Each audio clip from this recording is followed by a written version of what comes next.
చిగురించబోతుంది. గొప్ప దినాలు నువ్వు చూడబోతున్నావు. నీ యేసుకు సమస్తము సాధ్యమే.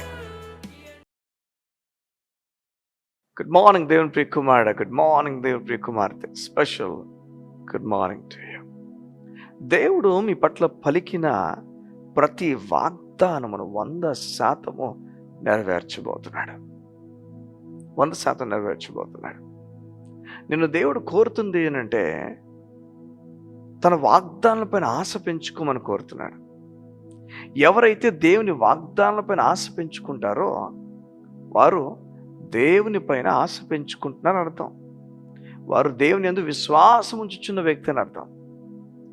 ఈ ఉదయమున దేవుడు కోరుతున్నాడు మిమ్మల్ని దేవుని మాట పైన, దేవుని వాగ్దానాలపైన ఆశ పెంచుకోమని.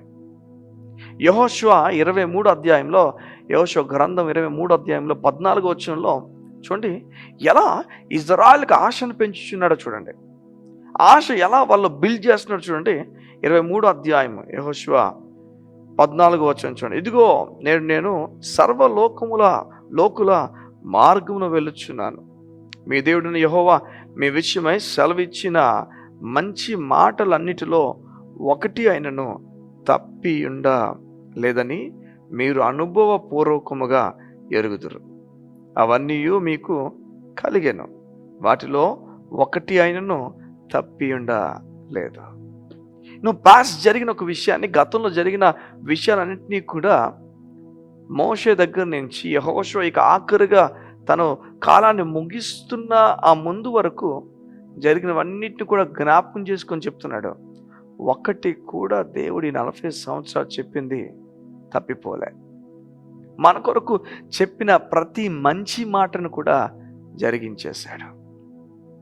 ఏం చెప్తున్నాడు, ఏం బిల్డ్ చేస్తున్నాడంటే ఫ్యూచర్లో మీ మనసు దేవుని వైపే ఉంచండి. ఒక మాట అంటాడు, మీరు ఎవరిని ఆరాధిస్తారు? మీరు మీ మనసును అన్య దేవతల వైపు తిప్పుకుంటారా, దేవుణ్ణి నిలబడతారా? ఈ విషయాలను అడుగుతాడు ఆ వచనాల గ్రంథాల్లో, ఆ అధ్యాయంలో. నేనైతే నా కుటుంబము దేవుణ్ణి నమ్ముతాము, మీరు ఎవరు నమ్ముతారని చెప్పి ఒక శబ్దాన్ని, ఒక విషయాన్ని అందరికీ వివరించి చెప్తాడు. ఏదో ఒక మాట నేను చెప్పడానికి ఇష్టపడుతున్నాను. ఒక్క మాట అయినా కూడా, దేవుడిచ్చిన మాట ఒక్క మాట కూడా తప్పిపోదంటే తప్పిపోదు. ఆయన నిన్ను భూమి మీద ఉన్న సమస్త జనుల ఎదుట దీవిస్తానని చెప్పాడు. మీరు విశ్వాసం ఉంచాలి ఆ విషయాల్లో. నేను నమ్ముతున్నానయ్యా, నీవు నన్ను దీవించబోతున్నావు. పరిస్థితులు ఏవి కూడా అనుకూలించవు. ప్రతికూలమైన పరిస్థితులే మీకు ఎదురుపడతాయి. మీ సొంతోలే మీకు ప్రశ్న వేస్తారు, ఇది ఎలా జరుగుతుంది అనుకుంటున్నావు నువ్వు. నీ పొరుగు వాళ్ళు నీకు ప్రశ్న వేస్తారు, ఇది జరగదులే. నువ్వు అలా ఉంటే ఇంతే నీ బ్యాంక్ అకౌంట్లో ఉంటే, ఇంతే నీకు జరిగితే, ఇంతే అవుతుంటే ఎలా అవుతుంది? నమ్మశక్యంగా లేదు, అవ్వదు. నువ్వు చెప్పింది అబద్ధం అయిపోతుంది. కొన్నిసార్లు నువ్వు ముందే చెప్పేస్తున్నావు, జాగ్రత్త. ఎన్నెన్నో మాటలు మనం వింటాం. వాటి మధ్యలో నువ్వు నిలక్కడగా దేవుని వాగ్దానం నమ్ముతావా? చూడండి, ఫర్ ఎగ్జాంపుల్ నేను చెప్తాను. మీరు మీ బిడ్డలకు ఒక మాట చెప్పే వెళ్ళారు, నేను ఇంకొక 2 నిమిషాలు వస్తాను, ఇక్కడ వెయిట్ చేయని చెప్పి మీరు వెళ్ళారు. వారు అక్కడుండి వెయిట్ చేస్తున్నప్పుడు దాని అర్థం మీరు వస్తారన్న మాటకు వారు నమ్మకం ఉంచారు. ఆ మాట మీద నమ్మకం ఉంచారంటే ఆ మాట చెప్పిన వ్యక్తిని నమ్ముతున్నారు అని అర్థం. డాడీ నమ్ముతున్నారు కనుకనే, తండ్రి నమ్ముతున్నారు కనుకనే బిడ్డ అక్కడ ఎదురు చూస్తున్నాడు. మా నాన్నగారు వస్తారని చెప్పారండి, లేదు నేను ఇంటికి వెళ్తాను, పర్వాలేదు, మా నాన్నగారు వచ్చి తీసుకుని వెళ్తారు, నాకు ఎవరు సాయం ప్రస్తుతానికి అవసరం లేదు, కారణం మా నాన్నగారు వచ్చేస్తారు కదండి, నాకు అవసరం లేదు సార్ అని చెప్పి ఆ బిడ్డలు పంపించేస్తారు. అలాగనే ఈ ఉదయం మన దేవుడు నీతో మాట్లాడి చెప్తున్నాడు, నువ్వు ఆయన మాట నమ్మితే ఆయన నమ్ముచున్నావు. నిన్ను దేవుడు దీవిస్తా అని చెప్పాడు, నీ భూఫలం దీవిస్తా అని చెప్పాడు, నీ గర్భఫలం దీవిస్తా అని చెప్పాడు. మీరు వండుతున్న లేకపోతే మీ భోజనము, మీ పానీయమును అన్నిటినీ దేవుడు దీవిస్తా అని చెప్పాడు.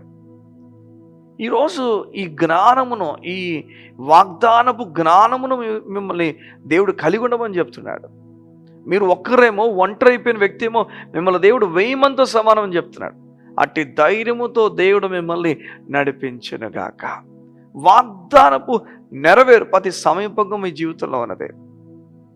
దేవుడు నెరవేర్చబోతున్నాడు. దేవుడు 100% వాగ్దానం మీ ముందు తీసుకురాబోతున్నాడు. మీరు సిద్ధమా? వాగ్దానపు నెరవేర్పు గమనించడానికి మీరు సిద్ధమా? వాగ్దానపు నెరవేర్పు పొందుకోవడానికి సిద్ధమా? సిద్ధమైతే నీ విశ్వాసం సరిపోతుంది, మరేం కాదు. నమ్మాలి, నిలకడగా నమ్మాలి. నిలకడగా ఉన్న వ్యక్తే దేవుని ప్రామిసెస్ని, వాగ్దానమును సొంతం చేసుకోగలడు. ఈ ఉదయం దేవుడు మాట్లాడుతున్నాడు. వాగ్దానమును నీవు సొంతం చేసుకోబోతున్నావు. నీవు చేయాల్సిన పని నిలకడగా నా యందు విశ్వాసం ఉంచి సరిపోతుంది. ఆ నిలకడ నీకును నీ కుటుంబానికి ప్రత్యేకముగా నీకు కలుగునుగాక, ప్రత్యేకంగా మీకు కలుగునుగాక.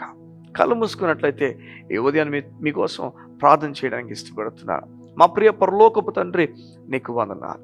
ఎంతో సంతోషం, ఎంతో సమాధానము, ఎంతో గొప్ప సంగతి మీరు మా పట్ల చేసిన కార్యాలు బట్టి మీకు వందనాలు. నీవు చెప్పిన ఏ మాట అయినను తప్పిపోలేదని చెప్పి యెహోషువ ఇజ్రాయేలు ఎదుట ఒప్పుకుంటున్న విషయాలు బట్టి నీకు వందనాలు. అవునయ్యా, మేము కూడా ఒప్పుకుంటున్నాము. నీవు చెప్పిన ఏ మాట కూడా తప్పిపోదని. మా పట్ల జరుగుతున్న ప్రతి విషయాలు బట్టి నీకు వందనాలు. మేము ధైర్యం వహించి నమ్మడానికి ఇష్టపడుతున్నాము. మా నీతి బట్టి కాదు, నీ నీతి బట్టి అద్భుతమైన కార్యాలు మా పట్ల జరగబోతున్నందుకు మీకు వందనాలు. మా విధేయత కాదు, నీ విధేయత బట్టి జరగబోతున్నందుకు నీకు స్తోత్రాలు. నీ కృప ఆదరణ మాకు ఇచ్చి బలమైన కార్యాలు ఇచ్చి నడిపించబడుతుంది. యేసు నామమున ప్రార్థించుచున్నాము తండ్రి, ఆమేన్, ఆమేన్. దేవుని మాట మీద శ్రద్ధ కలిగి చూడమని దేవుడు కోరుతున్నాడు. ప్రామిసెస్, వాగ్దానములన్నీ కూడా దేవుడు నెరవేర్చబోతున్నాడు. ఆయన విశ్వాసం ఉంచుదాం. విశ్వాసముతో దేవుడిచ్చి వాగ్దానమును స్వతంత్రించుకుందాం. God bless you. See you tomorrow.